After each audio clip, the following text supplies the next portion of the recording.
بسم الله الرحمن الرحیم.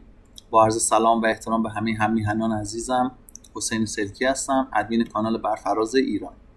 دوستان عزیزم، خوشحالم که این فرصت پیش اومده تا یه جلسه خیلی خیلی مهم رو ضبط کنیم. این جلسه شاید بهتون بگم یکی از مهمترین جلساتی که من تو برفراز آپلود کنم. پس اگر قصد اینو دارید که از این جلسه رو تا وسطش نگاه کنید یا اولش نگاه کنید، اصلا نگاه نکنید، چون تو این جلسه ما میخوام یک نکاتی در مورد تحلیل صحبت کنیم، یک صحبتی در مورد خودم کنم و یک اتفاق خیلی بدی که رخ داده رو توضیح بدم. انشالله که حالتون خوب باشه و همیشه خوشحال و خرم باشیم. دوستان، ما میخوایم امروز از هوش مصنوعی کمک بگیریم. هدفمون از هوش مصنوعی چیه؟ اینه که توضیح بهتون بدیم که ما با دنیا بیگانه نیستیم. ما میدونیم دنیا پیشرفته است، ما میدونیم که توی دنیا تکنولوژی اومده، ما میدونیم که همه چیز در حال پیشرفت کردنه. پس همراه ما باشید. خب ازش میپرسیم، بهش میگیم سلام.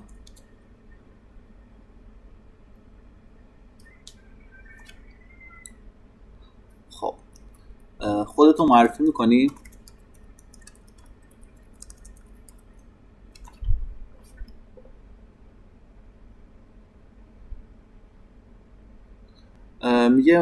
میگفتم خودتو معرفی میکنی. گفته وظیفه من این است که به سوالات شما چت جی پی تی 4، من مایکروسافت کوپایلوت هستم، یک مدل هوش مصنوعی مبتنی بر معماری، پاسخ دهم، اطلاعات مفیدی ارائه کنم و در انجام کارهای مختلف شما کمک کنم. چطور میتونم امروز کمکتون کنم؟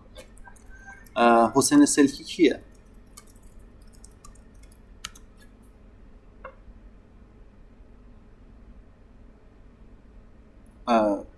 یه حسین سلکی یک پژوهشگر در زمینه‌های مختلفی از جمله اقتصاد صنعتی فعالیت می‌کند. او در مقالاتی مانند اتخاذ استراتژی مبتنی بر همکاری در بازارهای مالی بین‌المللی و تاثیر آن بر صلح مشارکت داشته است. دوستان نگاه کنید، هدف از این حرکت این نیست که من بگم من مقاله نوشتم. هدف یه نکته‌ایه. ببینید، من تو دانشگاه که بودم، مدیریت مالی که خوندم، من کارم توی دانشگاه مدیریت مالی بود و اینکه من با اساتیدی کار کردم که این اساتید کارشون اقتصاد سنجی بود، کارشون دیتا کاوی بود، مدل سازی بود. کسانی که باید مدل میساختن تا بتونن پیش بینی کنن، تا بتونن آینده رو ببینن، تا بتونن تحلیل کنن. من روز اول که وارد بازار شدم، وارد بورس شدم و فضای مجازی شدم، بذارید من پاس کنم تا قشنگ تصویر نشون بدم. خب دوستان عزیز، من یکی از کانالامو آوردم در زمینه هوش مصنوعی. ببینید، من روز اول که وارد بازار سرمایه شده بودم، سال 97-98، اتکا و افکارم توی بورس این بود که حس می‌کردم بورس کسی میتونه داخلش موفق باشه که با فیلتر نویسی کار کنه، با هوش مصنوعی کار کنه، بتونه که یک کدی بنویسه، این کد بگرده تو تمام سهام‌ها یه چیز معرفی کنه. حالا این تحقیقات و این کارهایی که من توی بورس انجام دادم دوستان، یکی از نتایجش شد همچین قالبی. دنبال تعریف کردن نیستم، ولی برید پیش مهندسای کامپیوتر، برید پیش برنامه‌نویسا، برید پیش کسایی که علوم کامپیوتر خوندن، برید پیش افرادی که نخبه کار هستن، بهشون بگو آقا شما یه همچین چیزی رو توی سایت بورس میتونید در بیارید یا نه؟ قطعاً یه نابغه میتونه رو در بیاره، ولی تا الان در نیاورده. اگه کسی در آورده به ما نشون بده. این مال کیه؟ این تحقیقات مال 3-4 سال پیش ماست. من اینا رو تو برفراز میگفتم، بعد دیدم که مثلا برفراز دیگه یه جوری فضای سیاسی گرفته، یه کانال مجزا زدم به اسم هوش مصنوعی، دیتا رو گذاشتم اینجا. هدفم از گفتن این مطالب، ببینید اصلا کلا شما تو سایت TSC که وارد میشید، بیشتر از 3 تا ستون بهتون اجازه نمیده، ولی اینجا شما با 5 تا ستون طرف هستید. همه مطالب ارزیابی شده. یعنی چجوری بگم، تلفیق تکنیک‌های خیلی زیادیه در همچین چیزی که روبروتون قرار داره. فقط این امتیاز رانت، من اصلا یه فیلتری ابداع کردم به نام رانتیاب، اینقدر این تو بورس ترکید و خوب عمل کرد، خیلی اسم کانالاشون رو گذاشتن رانتیاب. بعدا خیلی اومدن این اصلا فیلترها به این ساختن. پس دوستان عزیز، میخوام یه چیزی بهتون بگم. میخوام بگم من با علم بیگانه نیستم. من از پشت کو نیومدم. من از یه جایی نیومدم که آگاهی به علم نداشته باشه. من یه آدم نادانی نیستم. یه انسانی هستم 2 تا 4 تا حالیمه. یه انسانی هستم که با حساب و کتاب پیش میرم. یعنی وقتی که در مورد علمی صحبت میکنم، اون علم رو دیتا کاوی کردم. وقتی میام صحبت میکنم میگم اینجوری نیستش که مثلا یکی یه حرف مفتی زده باشه توی یه کتابی من میگم خب آفرین این جالبه بس من اینو چیزه این علم این جواب میده من از تکنیست. من اینجوری نیستم. من یه نکته میبینم دیتا کاویش میکنم، میبرم زیر ضرب بررسیش میکنم، ساعت ها مطالعه، ساعت ها تست رو افراد مختلف توی حالت های مختلف تا ازش بتونم جواب بگیرم. به خاطر همین مثلا اینقدر نترسم در تحلیل و تست چارت. حالا یه استاپ بزنیم، یه نکته دیگه هم بهتون نشون بدم. دوستان قبل از اینکه حرفای جدیمو شروع کنم میخوام یه نکته هم براتون بگم. میخوام یکی از پیام‌های قدیم کانال رو بخونم. این پیام ادیت خورده ولی ادیتش برای کیه؟ میریم روش نشونمون میده. خب میگیریم موس روش، ادیتش برای 3-4 دقیقه بعد، تقریبا 8 دقیقه بعدش بود. پس یه ادیت 7 دقیقه بعدش بوده، یه حدود اگه دقیق حساب کنم 7 دقیقه بعدش بوده. یعنی چی دوستان؟ یعنی یه ادیت همونجوری برای نگارش بوده، یه ادیت نگارشیه. حالا میخوام ببینیم این پیام قدیم ما تو 2-3 سال پیش چی بوده. میخوام فقط یه ذره با افکار من آشنا شید، چون امروز کلیپ خیلی مهمی میخوام براتون توضیح بدم. مجبور هستم از افکار خودم براتون توضیح بدم، هم یه شناختی از خود منه، همین که آشنا میشید با راه. دوستان یه بحثی رو همیشه بهتون میگم، پیشگویی کاری غیر ممکنه. چون اگه کسی قدرت ماورائی و پیشگویی داشته باشه میره عددهای لاتاری و لاتاری رو پیشگویی میکنه و میلیونر میشه. هر کسی هم ادعا کرد آینده رو میگه، بهش بگید به جای گفتن از آینده برو لاتاری رو بگو، میلیاردر بشو. چرا میخوای به ما کمک کنی؟ من وقتی میام یه سری عددها مشخص میکنم یه تحلیل هست از یک سبک ریاضی میاد. ببینید علم زمان یک منطق ریاضی و فرمولی داره.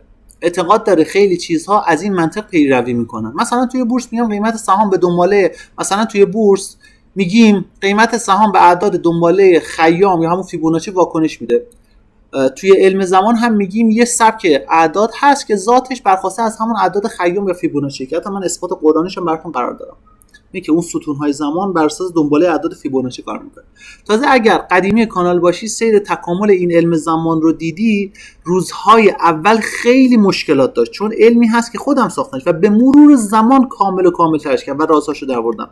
الانم ادعا تحلیلگر بودنم ندارم، با اینکه من رشتم مدیریت مالیه است و اینکه تونستم یه سبک تحلیلی بسازم، ولی اعتقاد دارم زمانی میتونم به خودم بگم تحلیلگر که بتونم روی احساسات خودم در ترید کنترل داشته باشم و اینقدر یقین به تحلیل داشته باشم که هیچ اثری از هیچ کلام و خبری روم نباشه. خب این یه صحبت در مورد خودم دارم. چی میگم؟ دارم میگم دوستان عزیزم من پیشگو نیستم، ما پیشگویی نمی‌کنیم. ما یک فرمولی پیدا کردیم که فرمول در آوردم با ریاضیات. ببین چون اصلا من کارم دیتا کاوی بود، کارم این بود، اومده بودم یه رابطه در آورده بودم، طبق این رابطه نگاه به گذشته می‌کردم، در مورد آینده استدلال می‌کردم. چرا انقدر اعتماد به نفسم از این استفاده می‌کردم؟ چون دیتا کاو بودم، آنالیز می‌کردم، نمونه‌های زیادی رو بررسی می‌کردم، نگاه اون نمونه‌ها می‌کردم، می‌دیدم آقا نه این درصد صحتش خیلی بالاست، این یه چیزیه که واقعا قابلیت استناد داره. خب این نکته اول. یه نکته دیگه هم بهتون نشون بدم دوستان. خب دوستان من یکی دیگه از پیام‌ها رو بخونم. میگم که این که بعضی‌ها میان میگن تا 15 ماه دیگه یکی میمیره عین مسخره کردن مردم هست. اگر تحلیلگر باشن میتونن دقیق بگن در کدوم روز. الان شما بگو 15 ماه دیگه کی میمیره، خب آخرش در این کشور بزرگ یه نفر میمیره. تحلیل وقتی درست هست که شما بگید در کدوم روز در آینده اتفاقی که فکر میکنی بیفته. توهین به مردم نکنید. با تحلیل امروز خواستم دوباره نشون بدم کسی بخواد تاریخی بگه چطور میتونه بگه. ببینید این پیام دوباره چی شده؟ ادیت خورده، ولی ادیتش مال چند دقیقه بعدش بوده. این ادیتش تقریبا اینم همون 7 دقیقه بعدش بوده. خب منظور چیه دوستان عزیزم؟ منظورم اینه که یه آدمی نیستم که چرت و پرت گو باشم. حالا چرا از خودم دارم تعریف میکنم؟ چرا من که هیچ وقت از خودم تعریف نمیکنم، چرا حالا امروز دارم از خودم تعریف میکنم؟ دلیل داره دوستان. اینکه دارم از خودم تعریف میکنم دلیل داره و دلیلش هم خیلی دلیل مهمیه. تا آخرش همراه ما باشید. پس نگاه کنید دوستان عزیزم، تا اینجا که ما توضیح داریم یه آدمایی هستیم که تحقیق میکنیم، کار علمی میکنیم و اینجوریه. یه نکته دیگه در مورد نجوم بهتون توضیح بدم. خب یکی از علومی که من کار کردم، علم زمان رو ساختم به کنار، یه علمی هم رفتم یاد گرفتم، علم نجوم، آسترولوژی، علمی که هزاران سال وجود داره رفقا. آسترولوژی هزاران سال قدمتشه. ولی یه سوال، این آسترولوژی که هزاران سال قدمتشه، هزاران سال پیش کامل نبوده. نه سیاره‌ها رو میشناختن، نه اورانوس رو میشناختن، نه پلوتو رو میشناختن، نه نپتون رو میشناختن، خیلی چیزا رو نمیشناختن قدیمی‌ها. و اینکه من روز اول وقتی شروع کردم بررسی و تحقیق کردم اون آسترولوژی، متوجه شدم خیلی چرت و پرت زیاده حوالش، خیلی مطالب غلط زیاده، خیلی مطالب خال زنکی بود، مثلا گروهاشون که نمی‌گم سطح خیلی پایین بود. ولی متوجه شدم در این کانی و در این سنگ‌های آسترولوژی رگاهایی از طلا وجود داره بچه‌ها. دیتا کاو بودم، من تخصصم اینه که به یک منظومه نگاه میکنم، به یک مسئله نگاه میکنم، ببینم آقا چه قانونی تو این وجود داره. چون تو دانشگاه من مدیریت مالی خونده بودم، استادم اقتصاد سنجی کار میکرد، استادم اصلا تفکرش گیم تئوری بود، استادم کسی بود که دنبال مدل سازی بود، با مدل های مختلف کار میکرد.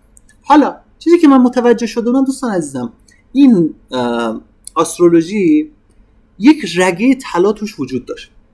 آقا ما با هر بدبختی و با هر تلاشی بود این رگه رو استخراج کردیم. اومدیم چیکار کردیم؟ اومدیم تست چارت و بنیان گذاشتیم. گفتیم آقا از این به بعد هر کسی دوست داشت بیا 3 تاریخ از گذشتهش به ما بگه، ما بگیم در این 3 تاریخ چی شده. بعدش تغییر دادیم، گفتیم 2 تاریخ از گذشته بگو، ما بگیم چی شده و خودمونم 2 تاریخ از گذشته میگیم و میگیم چی هم شده. هدف از این تست چارت چی بود؟ هدف از این تست چارت این بود که نمونه پیدا کردن بود. ما روزا اول که مثلا این قضیه تست چارت رو گذاشتم، یعنی مثلا حوالی پارسال 1.5 سال پیش، وقتی که من مثلا تست چارت میکردم دوستان، به ازای هر 10 نفر 6 تاشون تحلیلشون غلط در میاد. این عدد وقتی پیش رفت، مثلا من امروز داشتم تست چارت میکردم، امروز من تقریبا هلوهوش 12 تا ادمین، 12 تا یا 13 تا ادمین رو تست چارت کردم. از این 12-13 تا که تست چارت کردم، فکر کنم یکیشون رد شد. دقت کردم از هر 20 نفری که تست چارت میشن یکیشون رد میشه. اونا هم مثلا دیگه معمولا یا غلط بوده تاریخش، یا مثلا نارس بوده طرف، یا طرف مثلا تاریخش دقیق نمیدونه ولی فکر میکنه میدونه. ولی بازم من معتقد هستم که این کسی هم رد میشه بازم ضعف علمیه که ماست. پس اینم نگاه کن، اینم دوباره بحث چیه؟ بحث تحقیقی، بحث علمیه. خب دیگه رزومه تحلیل های ما با علم زمان رو که کاملا دیدیم. آقا ما زمانی که سال 1400 یعنی 1400 قبل از اینکه انتخابات شروع بشه، انتخابات ریاست جمهوری بشه، من برگشتم یه کلیپ گذاشتم تو کانال علم زمان. تاریخش کنید دوستان، تاریخش که 19 ژوئن 2021.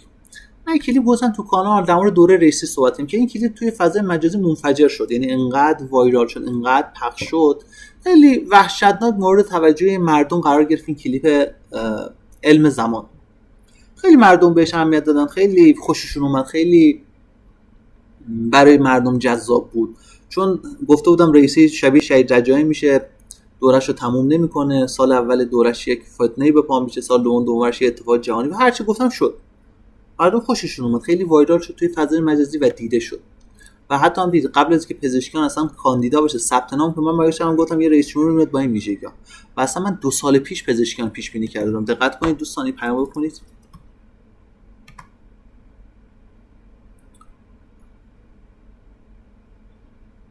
ببینید من این پیام براتون میخونم.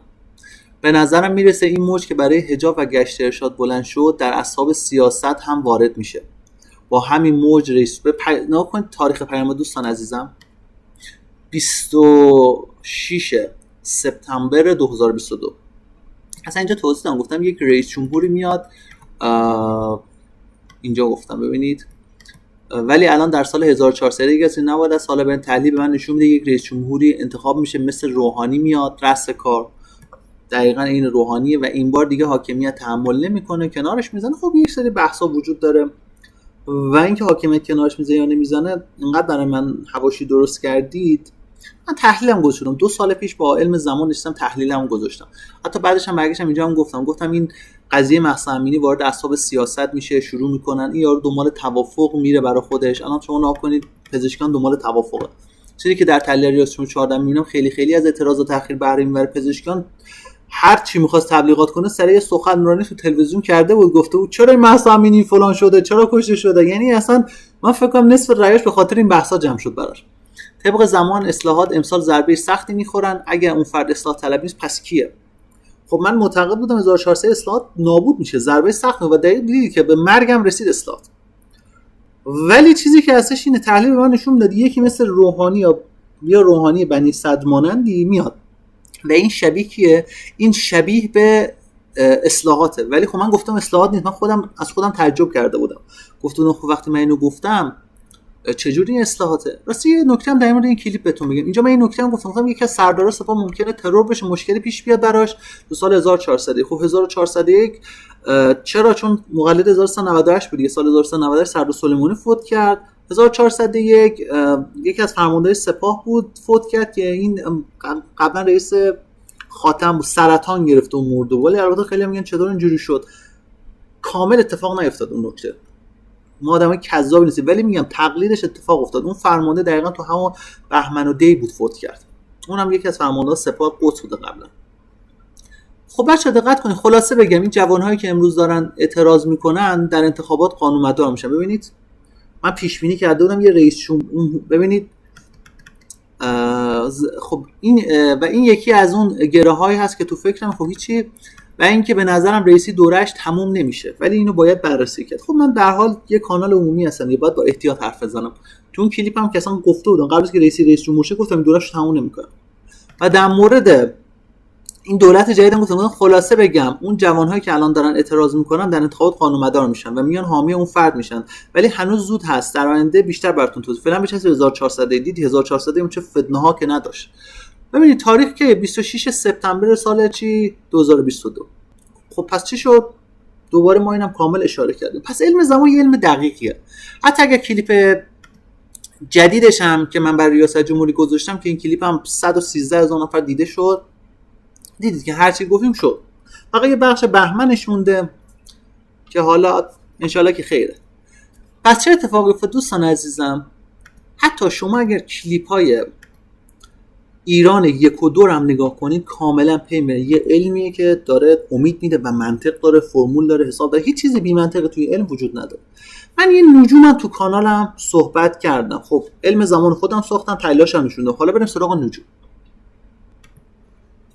خب دوستان، خب همونجوری که من قبلا بهتون گفته بودم یکی از بخشایی که ما کار میکنیم نجوم و آسترولوژیه. همون که معتقد هستیم نجوم یک کانی، یک سنگه که داخلش یه رگه طلا وجود داره و ما اون رگه طلا رو با علومی که بلد هستیم، دیتا کاوی، بررسی، مدل سازی و مطالب دیگه، ما این استخراجش کردیم.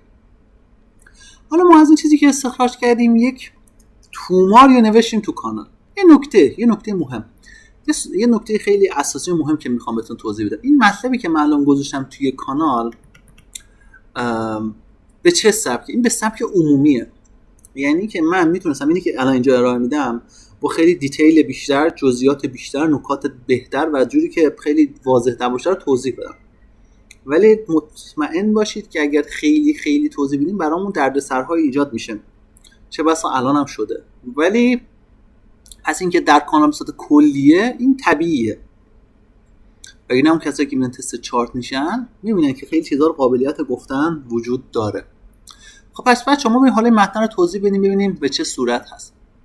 بسم الله الرحمن الرحیم.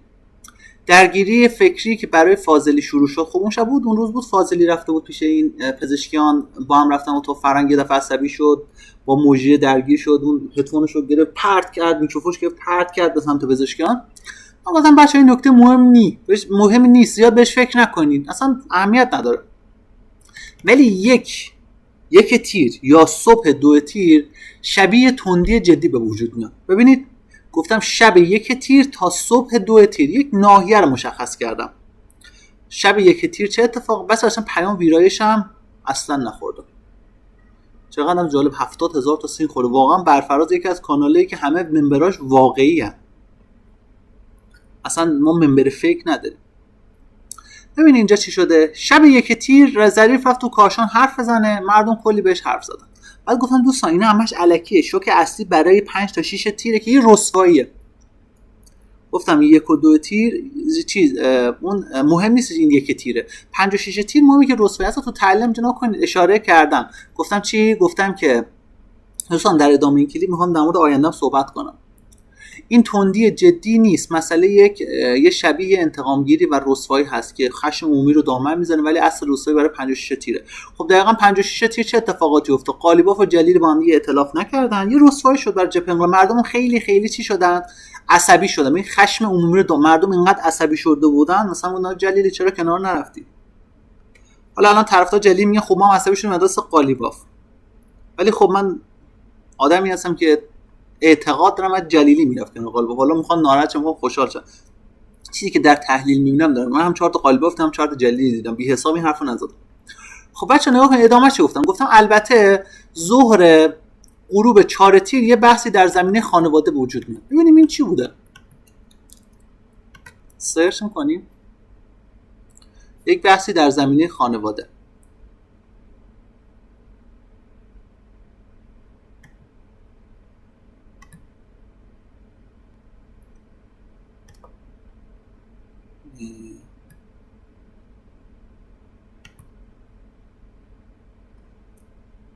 ببینید من اول فکر می‌کردم 4 تیر اتفاقی نیفتاده، تا اینکه یکی از بچهای کانال اومد تیوی گفت نه بابا 4 تیر اتفاق مهمی افتاده. گفتم چی شده؟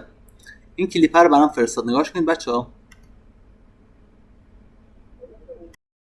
یه نکته، چون خیلی در مورد تندروی صحبت کردید و موضوع حجاب رو مطرح کردید، حتما شما به سنتون بیشتر یادتون هست در زمان عبوی محترم شما و آقای میرحسین موسوی بود که موی دخترها رو قیچی می‌کردن. بله به بنبست رسیدن رهاش کردن. یعنی شما رهاش نمی‌کنید. تندروی توسط شما انجام شده، توسط ما انجام نشده. دیگه ادامهش ندیم چون وقتمون رو زیاد می‌گیره این کلیپ. باشه دقیقاً 4 تیر چه اتفاقی افتاد؟ 4 تیر اتفاقی که افتاد این بود که یه بحث در زمینه بحث خانواده یارو اومد تو تلویزیون میگه شما میرفتید موی دختره مردم میگه قیچی میگه شما خانواده هاشمی میگه مسئله واقعا به نظر من مهمیه. منم نگفتم که مسئله خیلی من گفتم 56 تیر که خیلی خیلی مهمه. 4 تیر در حد یک بحث خانوادگی و اینجوریه که دقیقاً هم دیدید یک بحثی بود در مورد بحث خانواده و مو این چیزا بود. خب این تحلیل که حرف خاصی توش نیست. حالا بعد گفتم چی گفتم این حرفام که الان دارم میزنم حرف خاصی توش نیست. تاریخ 20 ژوئن اصلا قبل از اینکه تیر شروع بشه. اصلا پیام ادیت نخورده بچه‌ها. من تا یک متن یه جاش خطا گفته بودم، یعنی یه جاش می‌خواستم بگم اواسط مرداد گفته بودم اواسط تیر، بعد گفتم دوستان منظور اواسط مرداد هست. کدوم بخش؟ اینجا ناکن اینجا حد ادیت نکنم ریپلی زدم. خب ادامهش ببینیم چی شده. بعد گفتم که 8 تیر ماجرای رسوای انرژیش رو به کاهش میره و در اون مقطع شادی بابت بحث فکری به پا میشه. خب دوستان 8 تیر دیگه کسی اسم چیز نمیومد چون دیگه همه متمرکز شده بودن روی بحث چی؟ روی بحث و دیگه مثلا دیگه قالیباف کنار رفته بود، دیگه بحث نمی‌کردن سر بحث‌های انتقام و انتقامگیری و تو چرا کنار رفتی، دیگه سعی کردن سکوت کنن و آقای قالیباف خودش مستقیم حمایت کرد از جلیلی تا این بحث بخوابه. بحث خوابید و اون شادی فکری بابت بحث فکری به وجود میاد. ببینید یک مسئله که وجود داشت این بود که یک جو امیدی به وجود اومد چون پزشکیان تونسته بود بره به دور بعدی. ببینید یه توی کشور کلیات رو داریم صحبت میکنیم دیگه. ببینید شاید مثلا ما وقتی در مورد یه بحثی صحبت کنیم شاید مثلا شما طرفدار مثلا قرهی باشید تو انتخابات قرهی، مثلا شاید طرفدار میرسلیم باشید، توهین نمی‌کنم مثال میزنم، شاید طرفدار یه کاندیدای باشید که رأی زیادی نداره، وقتی کاندید رأی نمیاره ناراحت میشید. ولی وقتی ما داریم درباره یک مسئله میگیم منظور ما عمومه. دید عموم جامعه به پزشکیان رأی داد، خوشحال بودن که پزشکیان رفته دوره بعد و اینکه مردم حس میکنن دوره جدید قرار شروع بشه، مخصوصا در 9 تیر. 15 تیر اخبار مثبتی پخش شد. 15 تیر پخش شد وای مشارکت چقدر زیاد شده، یه خبر مثبت بود. و 17 تیر دوباره یه بحث منفی ریز هست ولی اونقدر مهم نیست. تو 17 تیر ناو سهن غرق شد. ببینید خب ببینید من دقیقاً گفته بودم 17 تیر تو 17 تیر رو گفته بودم. کجاست این ناو سهندی که تو 17 تیر غرق شده بود دوستان؟ این هاشینه. آره دوستان ناو سهندی که پیشرفته ترین ناوهای ایران بوده. این ناو 17 تیر غرق شد. یه خبر منفی بودی، ولی خب اینقدر خبر مهمی هم نبود. حالا اینقدر اتفاق بزرگی که نیفتاده بود، یه اتفاق ریز منفی بود که دقیقاً تو 17 تیر اتفاق افتاد. جو کلی کشور شدیداً خوب هست، مخصوصاً از 15 تیر به بعد مردم شدیداً 15 تیر انتخابات تموم شده و دیگه خوش بودن. در ناحیه 20 تیر انرژی مثبت در یک بحث اجتماعی و مالی هست و مردم شدت میگه و تا 28 تیر این شادی و خوشحالی ادامه داره. خب بچه‌ها 20 تیر قالیباف رفتش توی روسیه، بحث بریکس به وجود اومد. 28 تیر بحث واردات خودرو آزاد شد، مردم خیلی خوشحال شده. ببینید من قشنگ اینجا چیز کردم، ولی خب این یه ضعفه. من بعد قشنگ اشاره میکردم آقا جان که 28 تیر مردم به خاطر بحث مالی خوشحال هستن. درسته که بریکس بود ولی اون خوشحالی اصلی برای 28 تیر، ولی من گفتم تا 28 تیر این خوشحالی ادامه داره. دقیقاً شما دیدید واردات خودرو تو بس 28 تیر اتفاق افتاد، 27 تیر اتفاق افتاد. بعد از 28 تیر اون جو مثبت چی شد؟ خوابید. حالا یه نکته دیگه بهتون توضیح بدم دوستان عزیزم. ادامهش چی میگم؟ میگم 30 تیر و اوایل مرداد به نظر میاد کسی چوبی میخواد کنه در چرخ کاری، چون احساس موانع وجود داره. دقت کنید دوستان، یک جو مثبتی وجود داشت، میدونید چی میگم، ولی الان دقت کنید یک ترامپ اومد یه سری صحبت‌ها کرد، مثلا این قضیه حالت مون جو چرخه وجود داره، ولی البته من اینو بررسی نکردم، من قشنگ بررسی کنم احتمالاً اتفاقی افتاده باشه چون همش اتفاق افتاده این باشه. دوست ندارم توجیه کنم، الان حضور ذهن ندارم اینجا چی بوده. و اینکه اینم گفتم این اواسط تیر نیست، اینا کنید، ولی در مرداد یک بحث جهانی بر پیش است که در بحث ما رو تحت شعار قرار، مخصوصا اواسط الی اواخر تیر و چنان تحت فشار. ببینید می‌خواستم این اواسط و الی اواخر مرداد، گفتم اواسط الی اواخر تیر و اینجا ریپلی کردم روش، گفتم بچه‌ها منظور مردادها وقت چون اصلا قشنگ مشخصه داره زیاد میشه به ترتیب. بعد توصیه کنم کلیپ‌های قبلی هم نگاه کنید و حتی من تو کلیپ‌های اشارات با آقای پزشکیان هم داشتم، مثلا من از 2 سال پیش بهتون خوندم دیگه. یه نکته هم گفتم دوستان عزیزم این بررسی با رویداد نجوم می‌خواستم زودتر بزنم، ولی حقیقتا چارت هم هست منو 30 روز دیگه اذیت میخوان کنن، به همین خاطر باید محتاط باشم. ولی خب رویدادها طبق روز شمار دقیق خواهد بود، ولی حتمی نیست، چون همه چیز در دستان خداست و اینکه اعتبار تحلیل در روز شما حدود 70% 100% اتفاق افتاد، خطا نداشت. تنها یه نکتهش مونده، این نکته اواسط اواخر مرداد یه اتفاق جهانی میفته ما رو خیلی تحت تاثیر قرار میده. البته من نظرم به این منواله که یه نکته ریز بهتون میگم، 13 مرداد یه اتفاق منفی ریز داریم. این اتفاق خیلی بزرگ نیست ولی خیلی اذیت میکنه، یا یک بلاهای طبیعی ریزیه مثل سیلی، نمیدونم یه مشکلی مثلا گرمای هست، یه چیزی که اذیت کنه از این جنسه، ولی اذیتش خیلی موقع زیاد میشه. 13 الی مثلا 15-16 مرداد بعد از اونه که یه چند تا شوک‌های منفی شروع میشه، مثلا دیگه از میریم به سمت اواخر مرداد شروع میشه این نواحی. اینو تو ذهنتون داشته باشید. تا اینجا که همش اتفاق افتاد. وقتی بهتون دارم میگم ما علمی کار میکنیم، آقا رگر رو در آوردیم، آقا چرا من نمیدونم بگم رسوای بزرگ در 17 تیر اتفاق میفته، چرا نمیدونم بگم بحث خوشی و اینا مثلا در 12 تیر میشه، چرا همه رو اینقدر دقیق گفتیم؟ میگم یک علمه. حالا ادامهش بریم، میخوام دیگه چیا گفتیم. اینا ببینید دوستان،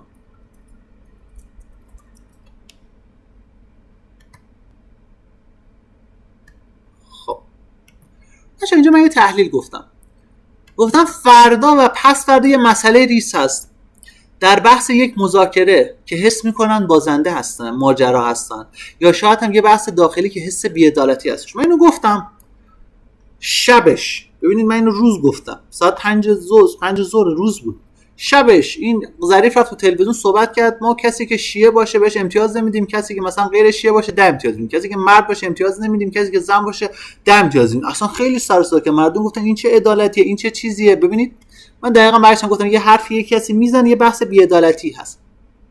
بازم تاریخ زیاد گفتم، بذاری پیداشون کنم.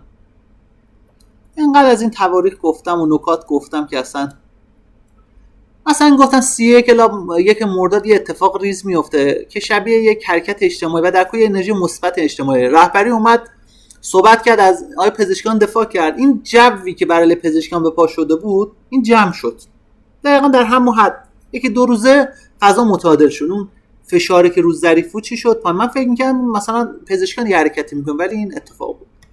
بچا نگاه کنین، این جزئیاتی که ما با نجوم گفتیم کلیات هم با علم زمان گفتیم، اینا رو کنار ذهنتون بذارید و دقت کنید. خیلیاتون رو تست چارت کردیم، وارد دوره کردیم.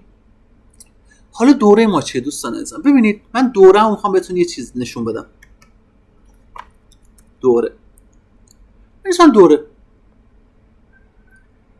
ببینید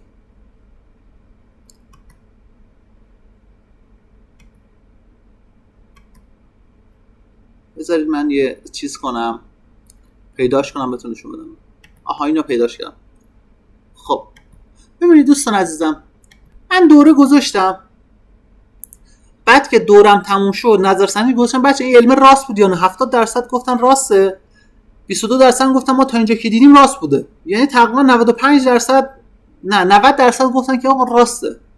حالا ما اصلا تو دوران هر کسی رو راه نمیدیم، باید طرف بیاد چند تا تاریخ از گذشته‌اش پرسه، بهش بگیم چی شده، اگر درست گفتیم اون موقع راهش میدیم. شاید نزدیک به 30 نفر فقط تو همین چند هفته، تو همین 1-2 هفته که اصلا زیاد تست چارت نکردن بودن که تست چارت شدن. یا مثلا تست چارتش مثلا میبینی که اونقدر مثلا نه که غلط باشه، مثلا میبینی مثلا 3 تا پرسیده، مثلا 2 تا پرسیده بود، من یکیشو بهش دقیق گفتم، یکیشو مثلا بهش نتونستم بگم، 2 تا هم بهش گفتم تقریبا راش ندادم دوره اینجوری.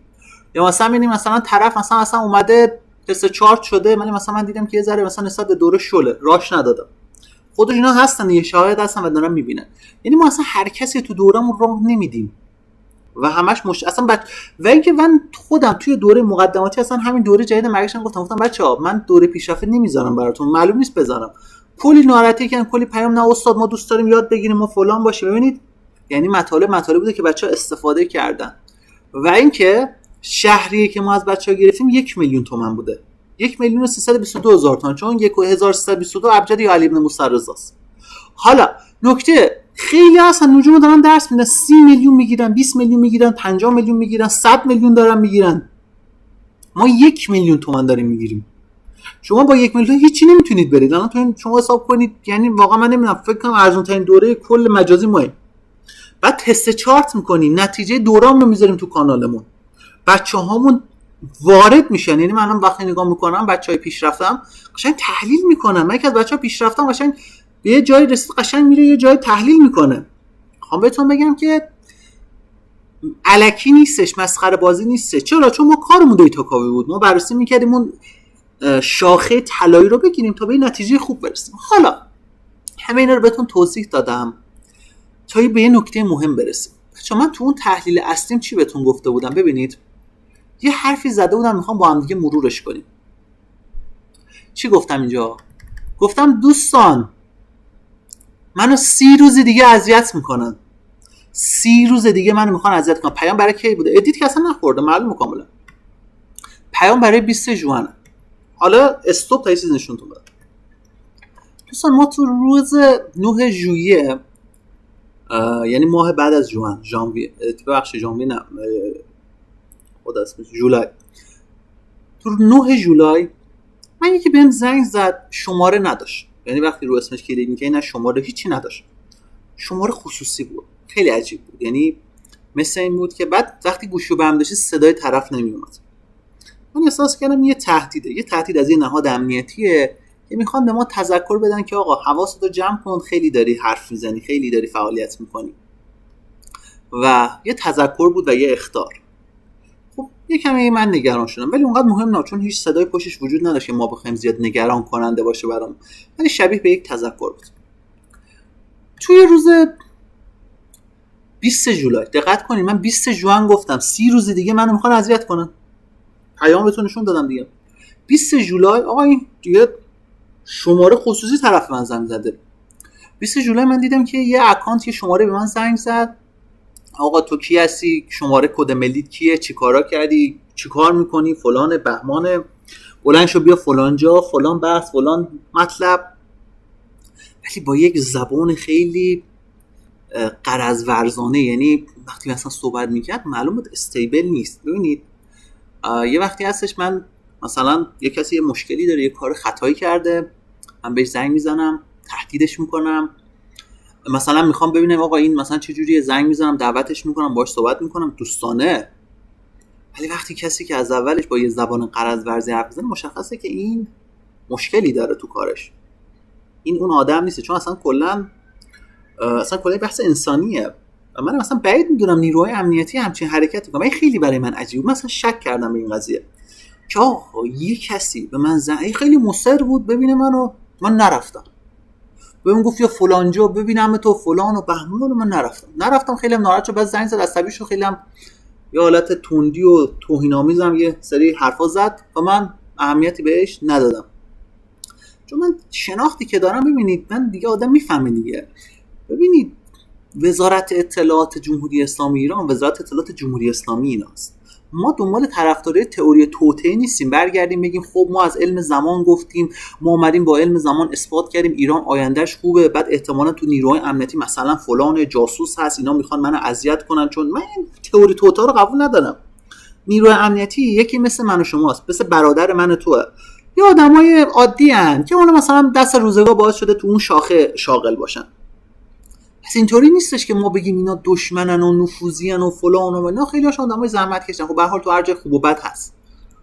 ولی این گزینه تو ذهن من نبود که مثلا اینا مثلا بخوان بیان منو اذیت کنن، یا مثلا چون من یه بار انتقاد کردم به جبهه پایداری بگم نه مثلا اینا از طرفدار جبهه پایداری ان و میخوان منو زمین بزنن. اینا نه. من هر چی فکر می‌کردم گفتم خدا اینا یه عجیب بود، این نرمال نبود، نرم نبود. این مثلا این چی میگم، یعنی این تماس نرم نبود.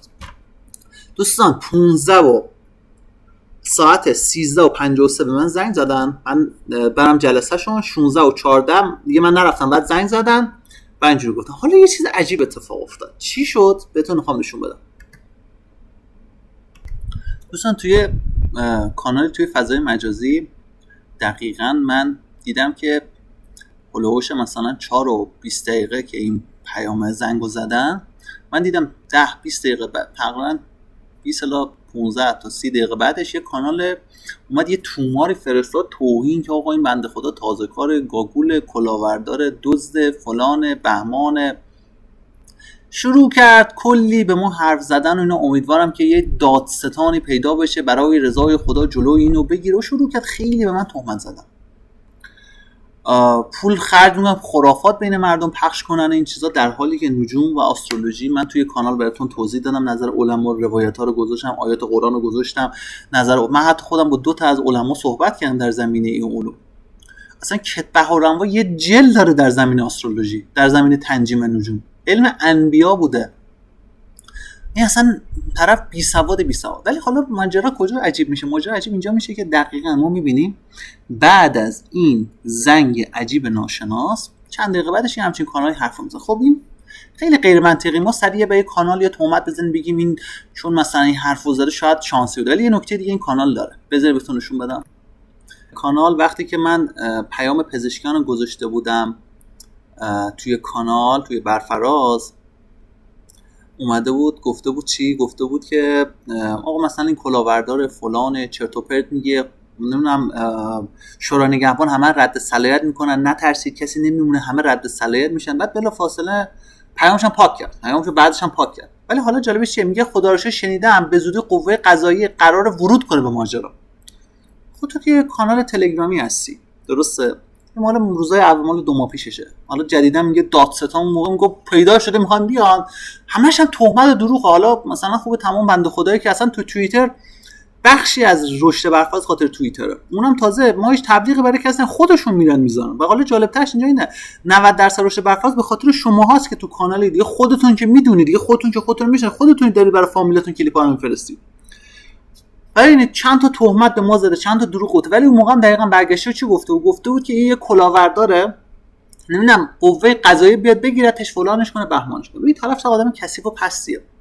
حالا نکته که اینجا هستش چیه؟ این آدم ادعا میکنه، اولش ادعا کرده که دادستان و اینا میان دنبال این. خب تو چه کاری که همچین اطلاعاتی داری؟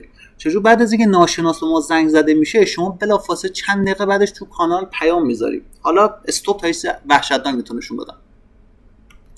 دوستان عزیزم نگاه کنید اینجا رو. این صفحه خود تلگرام من امروز صبح، البته میشه به دیروز، تقریبا 27 جولای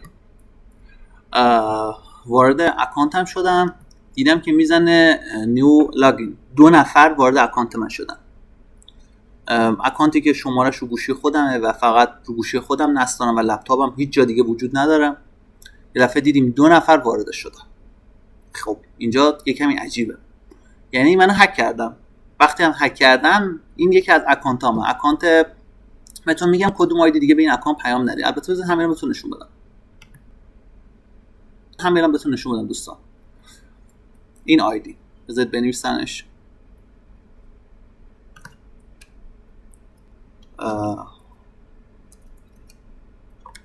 حسین سلکی. این اکانت منو هک کردن. وارد اکانتم شدن. ساعت 7 صبح، من ساعت 1 اینا رو بیرون کردم از اکانتم، 2 تاشونو. بعد رفته بودم وارد شده بودن، 2 مرحله‌ای رو فعال کرده بودن. چرا؟ تا من دیگه نتونم اینو دیلیت اکانت کنم و دیگه نتونم که خودمو خارجشم، دیگه هم نتونم واردش بشم. یه جور اکانت رو گرفته بودم. خب این کی میتونه این کارو کنه؟ فقط وزارت اطلاعات میتونه این کارو کنه که با مخابرات ارتباط داشته باشه. آیا وزارت اطلاعات میاد این کارو کنه؟ نه. چرا باید وزارت اطلاعات بیاد وقتشو بذاره همچین کاری کنه؟ این مشخصه یک عامل نفوذی این کارو کرده. چون اصلا ببینید الان برای من عجیبه چجور بعد از این پیامی که این کانال زد بلا فاصله ما شاهد این هستیم که همچین اتفاقی میفته. ببینید چون پیام گوز من خیلی ناراحت شدم دستم. حتی یکی از شاگردام رفت پیویش، چون به ما گفته بود کلاهبردار دیگه. بعضی شاگردام رفتن پیویش، از بچه‌ها پیش رفتن پیویش، بهش کلی حرف زده بودن، خجالت زدش کرده بودن. ببینید خودش خیلی جالبه که مثلا به یک کسی بعد شاگردا طرف میگن تو رو دروغ میگی، ما رفتیم متوان تازه اومدم با افتخار میگم ما بازم میریم میزنیم باش حرف میزنیم. خیلی برای من جالب. حالا بچا دقت کنید چه اتفاقی. اکانتو هک کردن.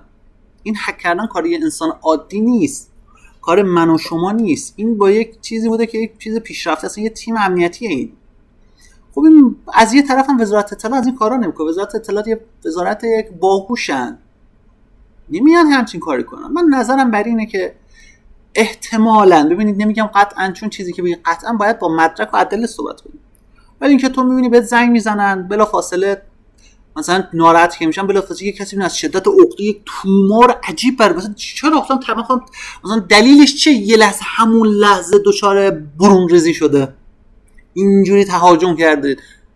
چرا؟ و خب من خیلی ناراحت شدم تو کانال. گفتم آقا دوستان عزیز من با این آدمی واسه صحبت کردم، چون آدم دروغگویه 10 تا لعنت برش برسید. اسم کانالش هم نمیارم چون نمیخوام تبلیغات کنیم برای همچین آدمایی، چون اینو دیده میشه. و الانم فقط و فقط این حرفا رو زدم فقط به خاطر بخش آخرش. دوستان عزیزم اکانتو هک کردن. این اکانت من، حالا تو این اکانت تست 4 تا بود، معمولا تست 4 تا رو میکنم و هک کردم و بهشون ثابت هم شد ما هیچ نقطه سیاهی نداریم و این قضیه خودش یه جواب محکم بود. ولی حالا این کار کیه؟ من نظرم بین این کار اطلاعات نیست یا ربط به اون کاناله داره، نشسته خودشی، فامیلی، داداشی، عمویی، چیزی. این آدم حسود میگن حسود هرگز نیاسود. یه چیزی به خودش فکر کرده، گفته چیکار کنم چیکار نکنم، سوء استفاده کردن از جایگاهشون. بین شما آدم‌های امنیتی زیاد هست، اینو پیگیری کنید ببینید این کار کیه دیگه. آقا من دیگه توضیح دادم. اگر واقعا کشوری میبینید که من این همه باید تلاش کنم، زحمت بکشم، مگه من چقدر درآمد داشتم از اینجا؟ مگه این من دوره ها من چقدر مثلا چی بود، چند نفر بعد من چقدر تست چارت کنم، چقدر بعد وقت بذارم، چقدر بعد زحمت بکشم، تازه نتیجه تحقیقات هم میذارم توی کانال، بعضی وقت بازارهای مالی سوگم، چقدر من زحمت میکشم، چقدر دارم وقت میذارم. این همه دیتا کاوی کن، این همه تلاش کن، نتیجه رو جمع کن، مثل یه شیره میوه در بیاد در اختیار عموم قرار بده. یک آدم حسود به خاطر یک سری ارتباطاتش بتونه بیاد اینجوری اکانت تو هک کنه. اگه این اکانت من اون اکانتی بود که ادمین اصلی برفراز بود، خب چه اتفاقاتی میافتاد؟ مطمئنا این حرکات یک تهدیده. میفهمید چی بهتون میگم دوستان عزیزم؟ من نمیگم قطعا اینا بودن ها، نه، من اصلا در مورد قطعیات صحبت نمیکنم، ولی دارم میگم یکی از احتمالات اینه و این واقعا خیلی تأسف برانگیزه. توی کشور ما داره این اتفاقات میفته. اگر واقعا ظرفیت علم ندارید، اگر واقعا دوست ندارید علم بشنوید، خب صحبت نکنیم، همینجا بذارید کلاهبرداری میکنه. مثلا دیگه یارو کاملش 200,000 نفر 300,000 نفر داره کلاهبرداری میکنه، کسی هم کار باش نداره. ولی اگه وقتی یه کسی اصلا تحلیل میذاره، رزومش مشخصه، کانالش مشخصه، تحلیلاش مشخصه، همه چیزش مشخصه. ما ادعای کامل بودن نمی‌کنیم ولی ادعا می‌کنیم که داریم روز به روز داریم کامل‌تر میشیم. ولی اینکه بیان اکانتمون رو هک کنن، ببینید اینکه مخابرات بیاد دسترسی بهشون بده اکانتمون رو هک کنن، این خودش یه معنای خیلی بزرگی داره. قصد نداشتم این قضیه رو عمومی کنم ولی حقیقتا احساس می‌کنم که کسی که از شدت حسادت، حالا نمیگم اون کانالا، من مثلا منظور اون کانال شاید همکار اون کانال، شاید دوست اون کانال، البته اونم عدد اون کانالم چیزی نیست، ولی میخوام خلاصه کنم بهت بگم این سوء استفاده از جایگاه. واقعا وزارت اطلاعات چرا به پرسنل خودش توجه نمیکنه؟ چرا وزارت اطلاعات چرا به نیروهای خودش توجه نداره؟ اگه واقعا خود وزارت اطلاعات بود آقا زنگ میزد بیا گفتگو کنیم، صحبت کنیم، مشکلشون چیه؟ آیا وقتی کسی میاد هک میکنه دوستان عزیزم، یه این معنیه که من به تو شک دارم، تو یه نیروی نفوذی هستی، میخوام مثلا آتو جمع کنم. اگر تو شک داری، اگرم شک داشت اول میومد هک میکنه، نه اول بیاد یه تماس خصوصی بزنه بعد تماس رو صحبت کنه بعد بیاد هک کنه. نه عزیزم، اون دیگه اطلاعات نیست، این یک عقده است، یک کسیه این پشت. دارید جمع کنید، برید به جای اینکه برید با یک چیزی برید سازمان خودتون رو کنترل کنید. این خیلی زشته، این خیلی بده. یعنی الانم دارم بهتون میگم دوستان همتون برید دو مرحله فعال کنید. خیلی اصلا ببینید طرف با شما دشمنی داره سوء استفاده میکنه از سازمانش. این خیلی وحشتناکه و این اصلا برای ما قابل قبول نیست. اصلا ما این قضیه رو نمیتونیم بپذیریم. این خیلی تأسف‌باره. این خیلی تأسف‌باره که سوء استفاده میکنه از سازمانشون. اگر نه معتقد هستید که خود وزارت اطلاعات خود تماس بگیرید، آقا رسمی تماس بگیرید، برید صحبت کنید. اینکه بیاید خب کاری که کار CIA که نیست. به مخابرات ایران کی دسترسی داره؟ این به کسیه که به مخابرات ایران دسترسی داشته تونسته وارد اکانت، چون خود تلگرام دیتا به کسی نمیده. خب این کار کیه دقیقاً؟ مشخصه یکی از پرسنل اطلاعاته. پرسنل اطلاعات مشخصه اینجوری رفتار نمیکنه، خام رفتار نمیکنه. اول زنگ بزنه هیچی نگی، بعد زنگ بزنه صحبت کنی، بعد یه دفعه ناراحت بشی بیاد بری رو هک کنی. درسته؟ به هیچ عنوان دیگه به این اکانت من پیام ندید. اگر خواستید پیام بدید به جای یه او بذارید، به این اکانتم پیام بدید. یعنی به این اکانتم اوکیه. البته اگه اینم هک نکنم، ولی خب این دو مرحله‌ای داره، هک کردنش کار ساده ای نیست. خلاصه کلام می‌خواستم بهتون بگم دوستان عزیزم، این خیلی زشته، این خیلی بده، این خیلی تأسف‌باره که بیان سوء استفاده کنن از توانایی و قدرتشون. ما اینجا تحلیلگر هستیم. چجور برای ضربه زدن به یک شیاد، برای کلاهبردار توی فضای مجازی اتفاقی نمیفته. من یه یوتیوب گذاشتم براتون، 2 تا کلیپ تو یوتیوب گذاشتم براتون، بلافاصله یک سایتی بهتون معرفی کردم که بدون فیلتر شکن بتونید نگاه کنید، که اصلا گفتم درآمد من نداشته باشه. بلافاصله برگشتم گفتم ادمین های کانال های مختلف میان پی وی من تست چارتشون کنم، چون ادمین ها پیام آورن برای همه. چون وقتی ادمین تست چارت بشه مثل اینه 1000 نفر فهمیدن این علم راسته، چون ادمین مشخص چجوری بهتون میگم، ادمین یه هد دیگه. مثلا حساب کن 20 تا ادمین که وقتی تست چارتن تایید بشن، تمام ممبران اون کانالاشون یه جوری دیگه میپذیرن این راسته، چون ما به هر حال به اندازه تواناییمون تست چارت می‌کنیم. خیلی ما که نمیتونیم مثلا 100,000 نفر تست چارت کنیم، نمیتونیم 1 میلیون نفر تست چارت کنیم، مثلا فوقش بتونیم 2000 نفر تست چارت کنیم، اونم در بهترین حالت، چون ما یه انسانیم، توانایی‌هامون از نظر فیزیکی از نظر انرژی محدوده. ولی خب دوستان عزیزم، شما خودتون رو بذارید جای من، فرض کنید صبح میشه وارد اکانتش می‌بینید شما رو هک کردن، چه حسی بهتون دست پیدا میکنه؟ چه حالی بهتون؟ بعد مثلا هم میبینی که این کسا یه دفعه میبینی که به زنگ زد، بلافاصله یک کانال در همون زمان یه تومار برداشته میشه، بعد اون کانال قبلش برگشته به تو رو مثلا تهدید کرده به قوه فلان و بهمان و بیسار، بعد دیگه هیچی تو دستش، هیچ مدرکی نداره. بعد حالا نمیگم اون کانالا، من اصلا نمیتونم به کسی تهمتی بزنم، ولی خب من دارم دیتا رو میچینم کنار هم دیگه. خودتون فکر کنید، من به اون کانالش تهمتی نمیزنم، ولی معتقد هستم این کار وزارت اطلاعات نیست، این کار یک عده خودسر و مغرور که احساس میکنن که آره مثلا بیان سوء استفاده کنن از شرایطشون تا خودشونو خوب نشون بدن، تا هر کسی باشون دشمن باشه زمینش بزنن. من همچین حسی دارم و وزارت اطلاعات باید، ببینید من نمیتونم برای وزارت اطلاعات باید تعیین کنم، ولی واقعیتش خیلی قضیه تاسف انگیزه. اگه واقعا دوست ندارید این چیزا من در اختیار مردم قرار بدم، بگید من نمیذارم. این که بیاید این کارو کنین، این کارا واقعا اصلا جالب نیستش. دوستتون دارم دوستان عزیزم، امیدوارم خسته نباشید، ولی خلاصه کنم بهتون بگم که نگران نباشید، برفراز ایران خواهد شد و اینو یقین دارم چون در چارت هست.